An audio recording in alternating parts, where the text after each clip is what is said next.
ami internet Wanel TV ñëwati nañ ci beneen portrait tey ñu ngi fii ci Guédiawaye Médina Gounass nar a gis ki nga xamante ne xam ngeen ko mais xamee ko ci ñaari tur mu ngi tudd Modou Fall mais tur bu ñuy woowee mbalit mi dafa mel ni moom ngeen gën a xam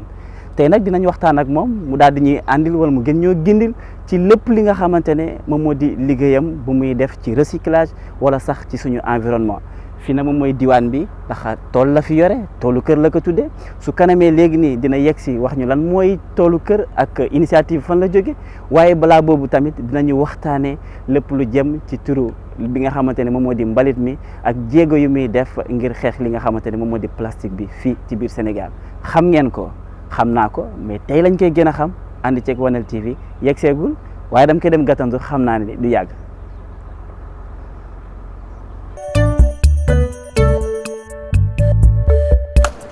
grand mun faat grand wala mbalit bi laa yor wala ci boo ci wax rek noo def maa ngi yaa ngi jàmm bu baax sant bu baax te yow lañ seet si alhamdulilah yàlla def jàmm naka ñu doxal ko aca bismillah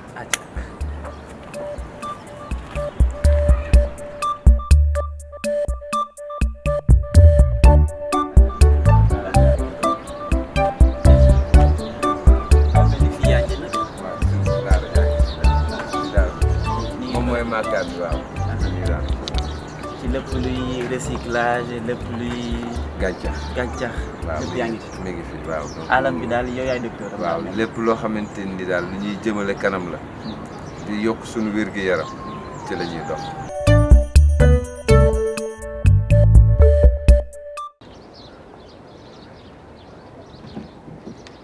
grand voilà mu mel ni liggéey bi foog ñu tàmbali ko voilà ñu daal di waxtaanee lépp li nga xamante ne moom mooy say activité fekk nañ la déjà yaa ngi ci liggéey bu jéggi dayoo comme li ngay def saa su nekk Modou Fall da nga bëgg a xam kan mooy Modou Fall wala kan mooy mbalit mi lépp fan la jógee waaw kan mooy Modou Fall Modou Fall mi ngi nekk koo xamante ni vraiment citoyen sénégalais la juddoo fii ci réew mi màggee fii donc musta génn nag Sénégal donc li mu am yëpp fii la ko amee mais ñi ko xamit yëpp fii lañ ko xamee donc à travers ci activités yi muy def ak sensibilisation yeeg valorisation des déchets loolu moom moo tax daanaka ñu bari xam ma donc fii nag mooy màkkaan wi nga xamante ni wax dëgg yàlla fii daal lañ sanc waaw ku ñëw fekk ñu fi waaw lu ñu amit donc def pour lu gën a suqali suñu gox rek waaw Modou Fall dellu si waatal tuuti si sa cursus scolaire Modou Fall def na ay banc comme ñëpp Modou Fall ba fan classe la yem waaw Modou Fall jàng na école donc comme ni ko gars yi di waxee ni ko olof di waxee yem naa ba fi gor ñi di yem daal mooy CM2 waaw nante yëpp daal fi ñuy yem naa fa CM2 donc à part loolu nag donc bi ma jógee ci école bi donc def naa menuisier def naa aussi peintre bi ma jógee ci loolu aussi dem naa armée donc bi ma demee armée nag ba ñibbisi donc ci laa commencé nag vraiment yëngu ci li nga xamante ni moom mooy environnement waaw te li tax ma dugg ci environnement aussi ci quartier gi laa ko jëlee waaw donc jàngat bi nga xamante ni vraiment yar discipline rigueur travail li nga xamante ni vraiment gendarmerie nationale def na ko ci man donc bi ma génnee jàppoon naa ni donc mooy meilleure arme bi nga xamante ni war naa ko mën a exploiter pour yeneen i citoyens sénégalais yi amul sens dem armée comme man donc vraiment mën ci profiter daal.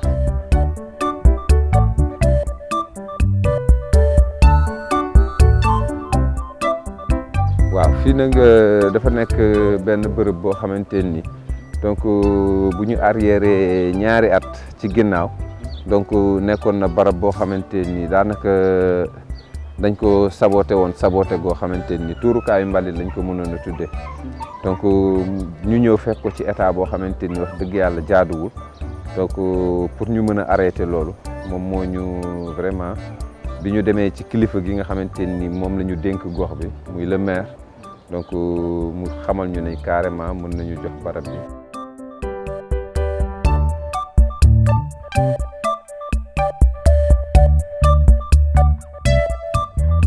donc lii su la genre supame bi donc Sénégal xamuñu ko supame bu rond bi la ñu xam moo tax daanaka soo xoolee bëri na fi ay meññeef yoo xamante ni donc am nay Sénégalais yoo xamante ni xam nañ ko parce que mës nañu génn dem bitim réew.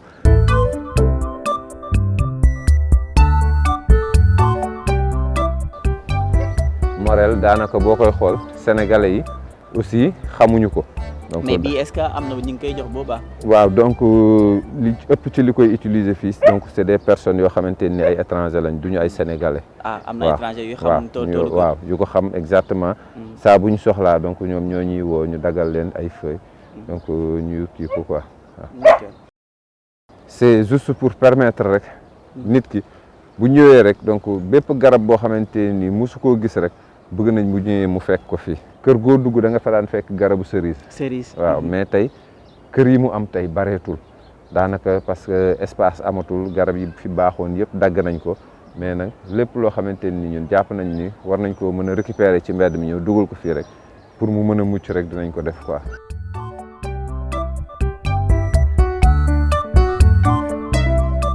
yow mbante mi loo koy doyee. lii moom saa waay. waaw. bon sama yaay moom daanaka moom lii mooy garabam. d'accord ba ma nekkee xale dama nekkoon si àll bi. ma daan dund ak samay ñoom maam. daanaka ñoom gàncax rek la ñuy dundee. dëgg la te en plus yooyu tamit ba nga nekkee fii si gox bi ba léegi ñu ngi gis taxawaay bi nga taxawoo waa gox bi ak li nga fi def parce que lii dañu see war a dimbali.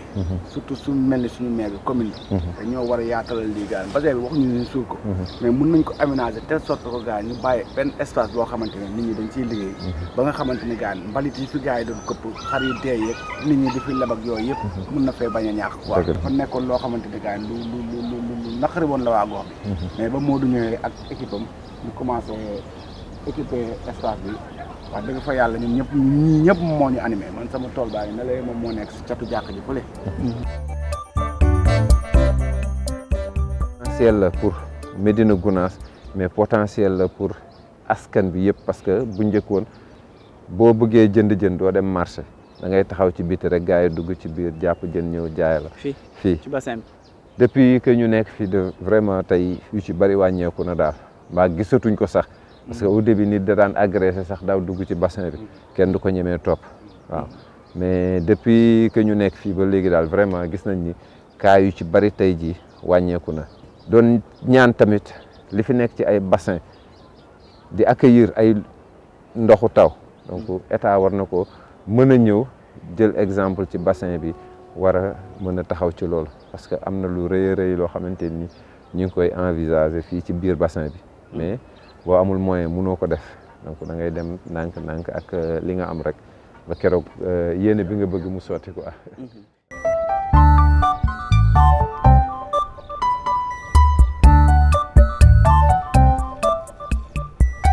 mun naa maa fi nekk sur le terrain moom amul temps mais li si ëpp heure bu ñëwee dem dañoo fi la may fekk bu ñëwaat tamit fi la may bàyyi. comme toujours su ma xëyee lu ma war a def naa ko def parce que tool moom noonu la boo xëyee arrosé bi moo ngi fi defaraat suuf si. moo ngi fi jekki bi moo ngi fi nettoyé waat tool bi dina mbuus mi arrosé si la bokk parfois essence moto pompe bi laay utiliser mais parfois damay manqué essence comme yéen gis ni nga ma fekkee nii tey taalu moom machine bi moo ngi ne la mais instant yi manque de moyen moo tax ma jël arrosoir de arrosé mun naa koo jàppoon nii nag ba 19 heures ans. tey su lépp jaaroon yoon waruñu utiliser machine parce que dañuy jënd essence am nañ soleil bu ne gaañ war nañu mën a utiliser naaj bi comme niñ ko doon utiliser bu njëkk comme panneau solaire bi. mais malheureusement donc bi nawet bi yàqee lu bëree bëri parce que xam nga boo fi newoo fi ñu ngi Touba donc taw na fi taw bu métti guddi donc bi ñu ñëwee dañu fekk bagage yu bëri affaire bi dem ci ndox mi loolu moo waral ñuy utiliser machine bi di jënd essence pour mën a sauver gàncax gi donc du ñu faral sax souvent di ko taal lu bëri mais dañuy préférer jël arrosoir yi donc pour bañ a créer benn xeetu pollution bi.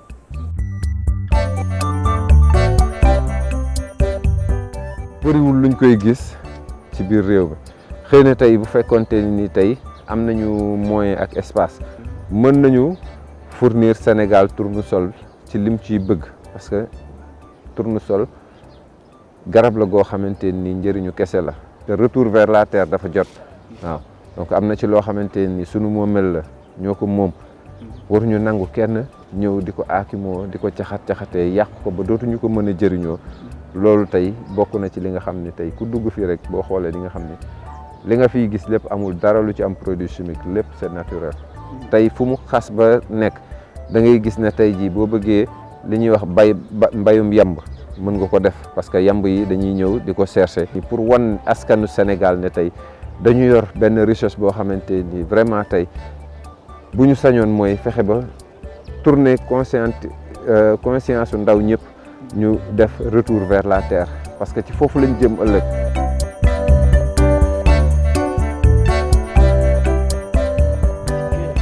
retombé yaa ngi dugg est-ce que maanaam yaa ngi ci jot ay koppar wala bénévolat en quelque sorte finalement da nga koy def pour askan wi. waaw juste gis nga ko nit ñi dañuy ñëw ut seen i plante dem seen yoon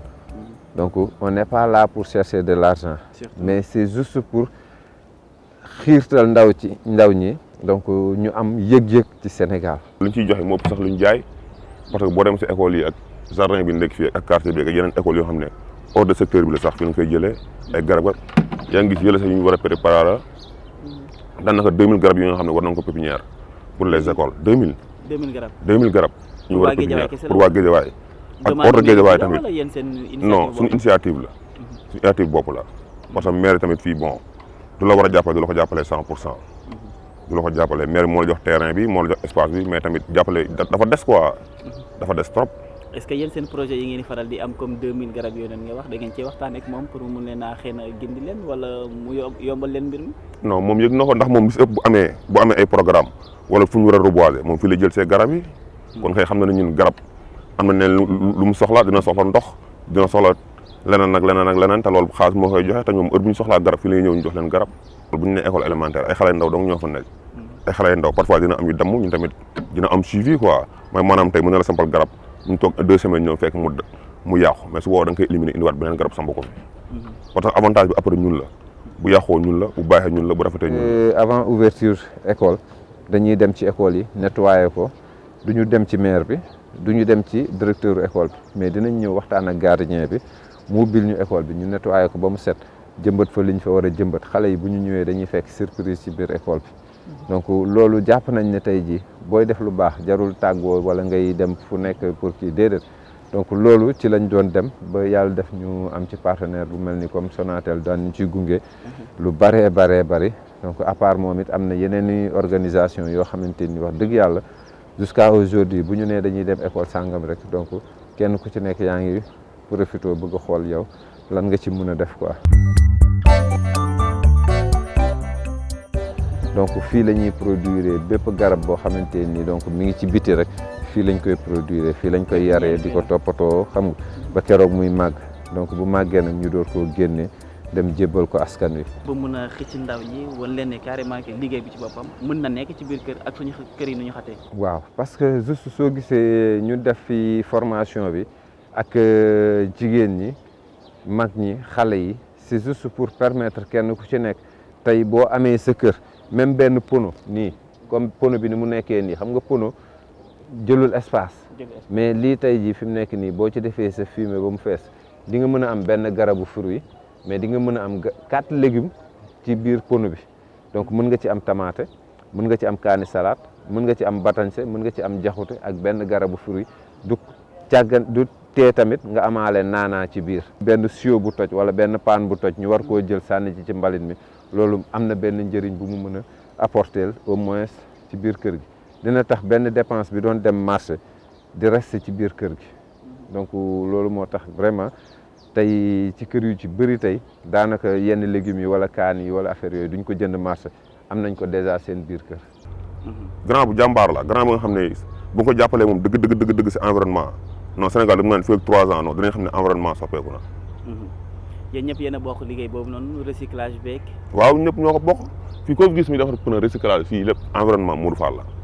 fii secteur bi fii képp koo fi gis rek Modou Fall la. dafa jiitu ngeen topp. dafa jiitu ñu topp kan moo ngi nii rek moom moo tax ma dugg si lii.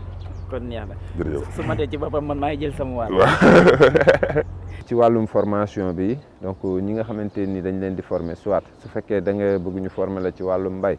donc dinañ la former ci wàllum gàncax mais ñi nga xamante ni dañuy def formation ci wàllum recyclage ñooñu dañ leen di former fii mais matière bi dañuy ànd ak ñoom dem ci biti dem fori ko. da ngay toog da ngay balancer xam nga pono da ngay dem ci mbedd mi fori ko boo ñëwee wala nga dem technopole ba wala nga dem ci yenn espace yi wala borom sareet yi dem di ko këppi loolu moom moo ñu xiiroon tey jii dañ doon dem ci vulcanisateurs yi récupérer pono yi ñi nga xamante ni dañ koy jël di ko sànni ñu transformer ko ay meuble ñëwaat mayaat leen ko ñu teg ko ci seen espace nga xamante ni bu client ñëwee di defarlu otoom dina am fu mu toog mu xam ne tey jii pono bi place am nekkatul ci biir bassin yi place am nekkatul ci biir géej gi mais place am newatul tamit ci mbedd mi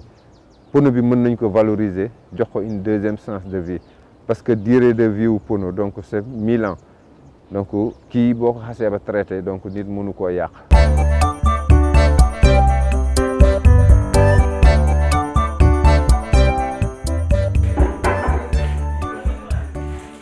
dugg suñu deuxième partie waxtaanee lépp li nga xamante ne moom moo di recyclage sànq junj nga ñu ci ay wax fu ñu toog ni sax mu mel ni voilà recyclage la ci boppam ay pneu ngeen recyclé def ko mu rafet nii doon ay table ay chaise idée bi fan la jógee lu tax nga bëgg a recycler lépp li nga xamante ne xëy na Sénégal yi dañ ko dem ba sànni ba pare. waaw xam nga tey soo xoolee en 2020 donc ci la ñu am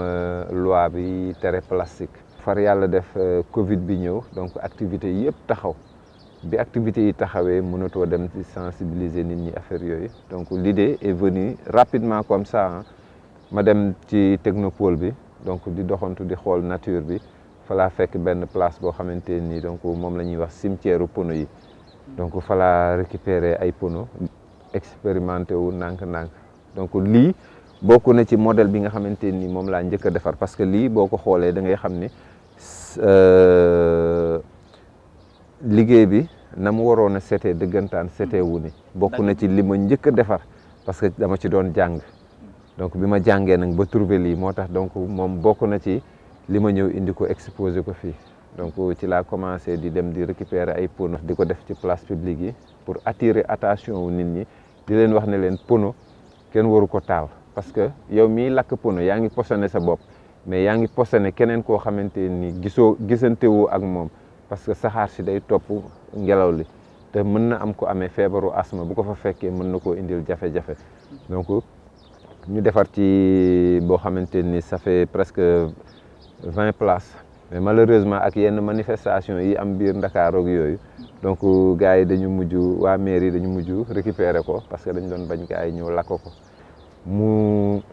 jur benn arrêt boo xamante ni daanaka ay ndaw yu bari ñu ngi ci doon xëy di ci gis seen bopp donc vraiment loolu moom moo ñu indi ci idée wu ñu commencé bi ma ci amee xam-xam di jëlee ay organisation di jëlee ay élèves di leen former donc ñuy defar mais am na ci loxo yoo xamante ni bu ci duggee yow mi ko sànni woon yaa koy njëkk a jëndaat waaw leer la ni donc li ñu defar ci ay pono li ñu récupéré ci pono ci mbedd mi kenn xamul nu mu toll. parce que mbedd bi jàngal na ma. mbedd mi jàngal na ma bu baax a baax a baax.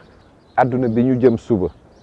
ndax fi ñu nekk tey jii dafa wóorut ci xeetu pollution yi ñuy dund ci xeetu ñaawteef yi ci xeetu lu ne lekk yu bon yeeg yooyu kon kenn ku ci nekk doon citoyen nekk ci dëkk bi di dund ci dëkk bi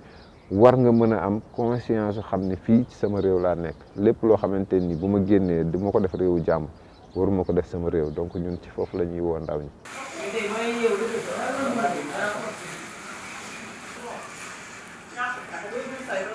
bokk na ci matière yi nga xamante ni tey kenn mënu koo recycler waaw matière la yoo xamante ni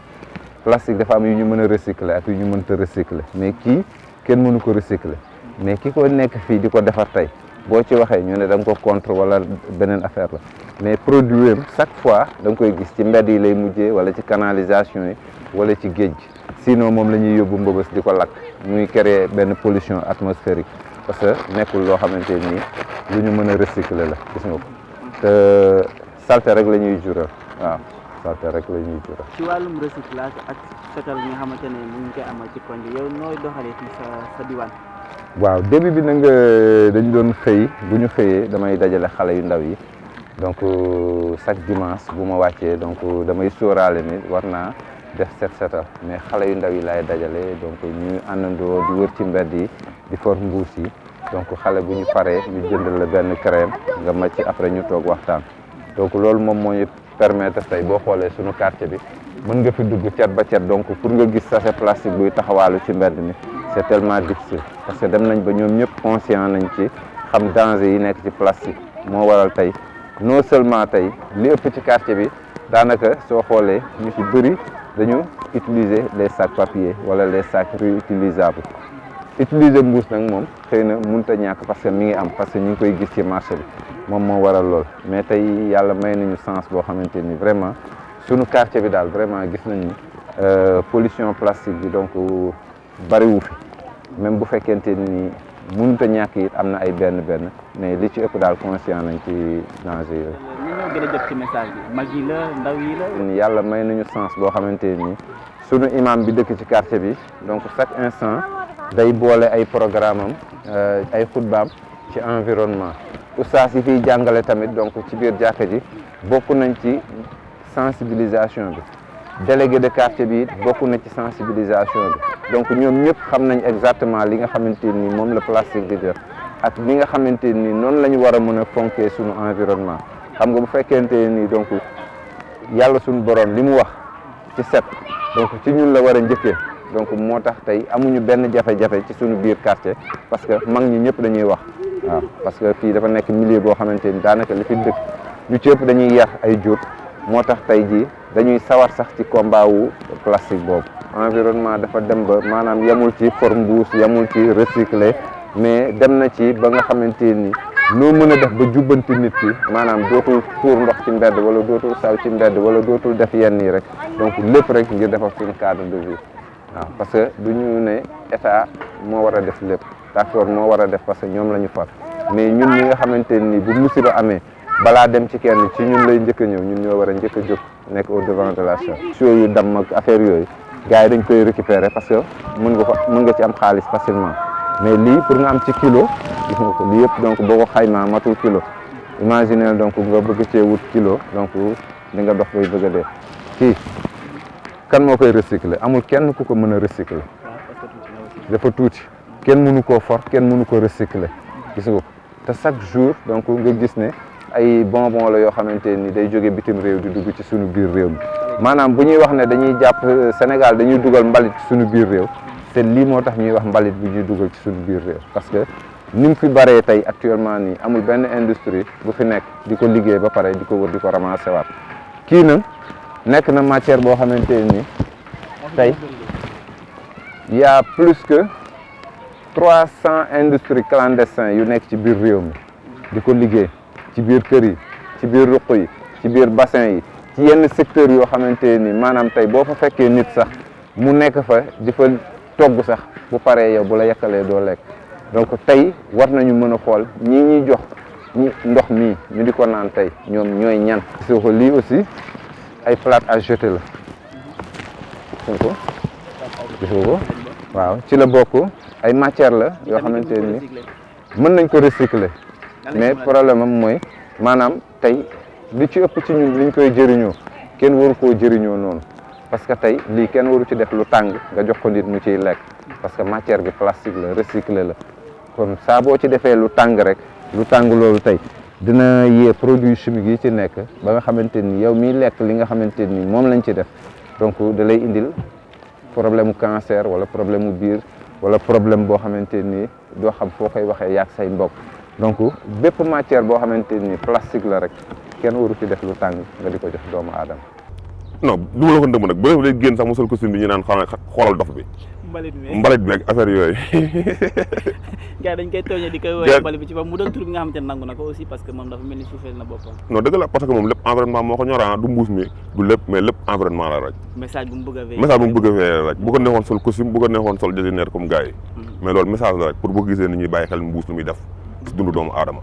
dëgg bu nga koy xeex si nguur gi fii Sénégal Modou Fall war na nekk du jiitu si environnement parce que mu def si environnement amul kenn ku ko fi def man gisuma ko boog surtout costume bi tey jii moo ngi fi mais day am ay problèmes yu bëri yi nga xam ne kenn xamu ko lépp environnement moo ko teg dafa yor li métier am bu ko neexoon tey rek bàyyi fa environnement dem topp métier am yam xaalis mais moom environnement moo ko ñor kon kooku nguur gi war na ko gestu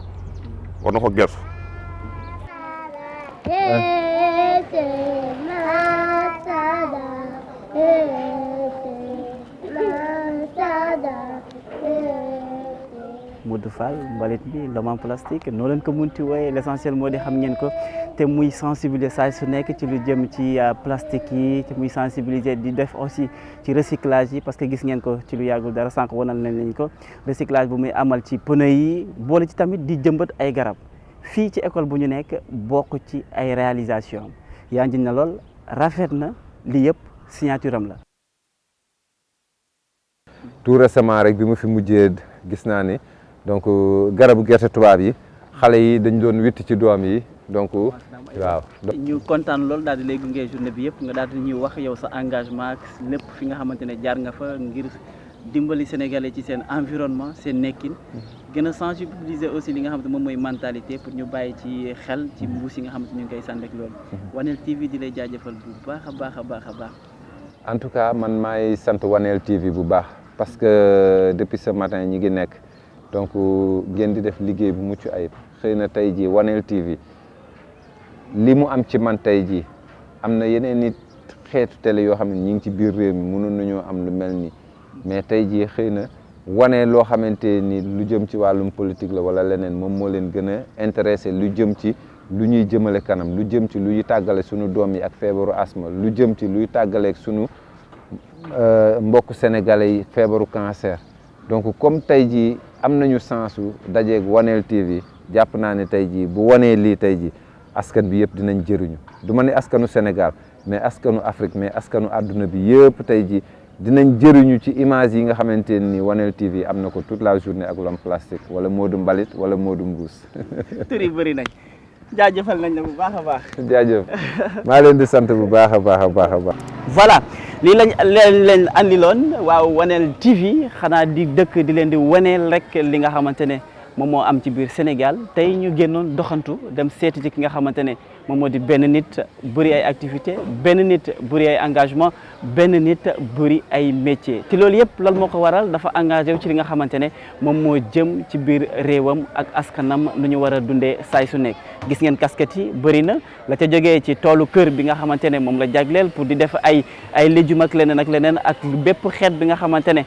ay fruits la wala leneen lu ñuy utiliser ci suñuy togg wala lu ñuy lekk moom da koy faral di def pour askan wi leneen lu dul loolu moom nekk na ci li nga xamante ne moom moo di place publique yi école yi nga xamante ne moom la ñëw visiter léegi nii gis ngeen ko jëmbat na ay garab sensibiliser na xale yi pour ñu gën di nettoyer li nga xamante ne moom moo di seen i cours et di gën a jëfandikoo bépp garab bi nga xamante ne samp nañ ko fi leneen li nga xamante ne aussi mu ngi koy def moom mooy recyclage bi la ca mel ni ay plastique ay sachet plastique moom mu ngi koy recycler li nga xamante ne moom moo di ay pneu mu ngi koy recycler leneen ak leneen mu ngi koy recycler loolu yëpp bokk ci beneen cadre bi nga xamante ne day woone rek le savoir vivre d'un Sénégalais nan la war a mun a demee ñu topp ci toute une journée ànd ceeg Modou Fall ñenn ñi naan ko mbalit mi en tout cas tur yi bëri na waaye wone na rek te wax nañu lu tax tur yooyu bëri c'est parce que ci li muy yëngatu engagement bu mu jox réew ba mu mat sëkk moom moo am doole ci école bi nga xamante ne fa lañ mujjee nag muy école bi te gis ngeen nataal bi ci boppam parce que soo xoolee moom mu ngi dox ci li nga xamante ne moom moo di Sénégal propre boobu nag moom moo tax tey ñu daal di wër ak moom wone ko fii ci Wanel TV comme niñ koy yàgg di def rek ñeneen dinañ ñëw fii lay xewee ci Wanel TV ñun la ak yéen